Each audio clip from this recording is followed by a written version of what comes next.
नमस्कार दोस्तों। आज हम उसी मुद्दे पर बात करेंगे जिस मुद्दे पर ये सारा देश बात कर रहा है, यानी कि मुद्दा है पेपर लीक का। दोस्तों, पेपर लीक एक इतनी गंभीर समस्या है जिसको हमारे माननीय नरेंद्र मोदी जी ने भी माना है कि ये एक घोर अपराध है।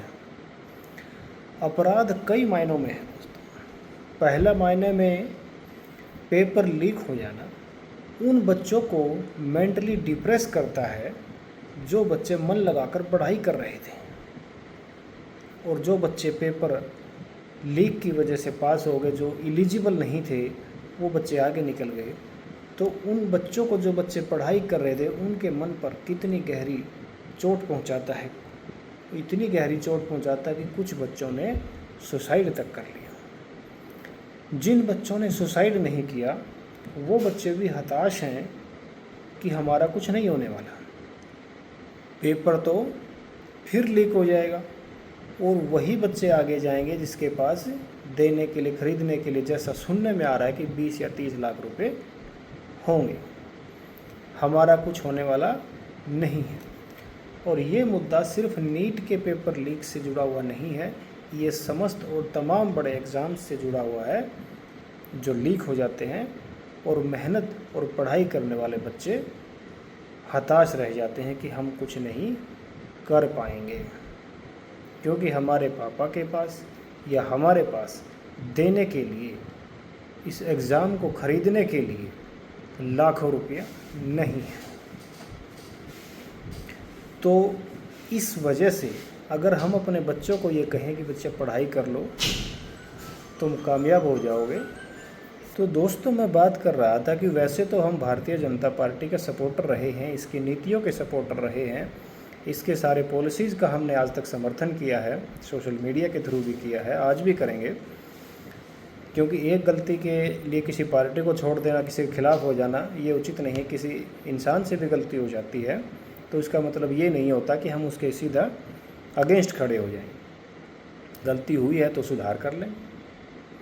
तो लेकिन समस्या क्या है और समाधान क्या है, हम इस पर बात करेंगे।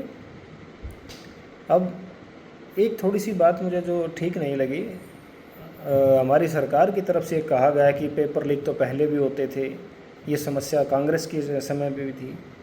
लेकिन यहाँ पर एक बड़ा प्रश्न ये है कि जब पेपर लीक कांग्रेस के राज में भी होता था तो हमारे राज में भी हो रहा है, तो फिर बदलाव क्या आया? हमारी इस जनता ने, 140 करोड़ लोगों ने भर भर कर राज्य स्तर पर, केंद्रीय स्तर पर भर भर कर जो वोट दिए हैं, वो इसी आशा पर दिए हैं कि सुशासन आएगा, भारत एक विकसित देश बनेगा, यहाँ पर कोई बेईमानी नहीं होगी, कोई पेपर लीक नहीं होगा, चोरी नहीं होगी। लेकिन अगर वही चीज़ रिपीट हो रही है, जिन चीज़ों की वजह से आज कांग्रेस सरकार विपक्ष में बैठने के काबिल भी नहीं है, अगर वही गलती भारतीय जनता पार्टी करती है, हमारी पार्टी करती है, हमारी सरकार करती है, तो फिर जनता भारतीय जनता पार्टी से भी नाराज़ हो जाएगी। तो इसको सरकार को, जो हमारे माननीय नरेंद्र मोदी जी हैं, अन्य सरकार के मंत्री जी हैं, हमारे प्रदेश के जो हमारे नेता लोग हैं, उनसे मेरा एक निवेदन है कि इस मुद्दे को डिले किए बगैर किसी देरी के गलती स्वीकार करते हुए युवाओं से बातचीत करके इस मुद्दे का ऐसा हल निकालना चाहिए कि जिससे दोबारा पेपर लीक की, नीट ही नहीं कोई भी एग्ज़ाम हो, कि दोबारा समस्या ही उत्पन्न ना हो। इससे न केवल इस देश का विश्वास बढ़ेगा, युवाओं का विश्वास इस सरकार के प्रति बढ़ेगा। बहुत अच्छे काम किए हैं इन्होंने, जैसे पाकिस्तान फ्रंट पर बहुत अच्छा काम किया है, चाइना के साथ भी भिड़ंत करी है, नक्सलवाद के ऊपर अच्छा काम किया है, और भी बांग्लादेश बॉर्डर पर अच्छा काम किया है। अभी इराक और अमेरिका युद्ध में जो तेल की जो समस्या थी, उससे निपटने का भी काम किया है।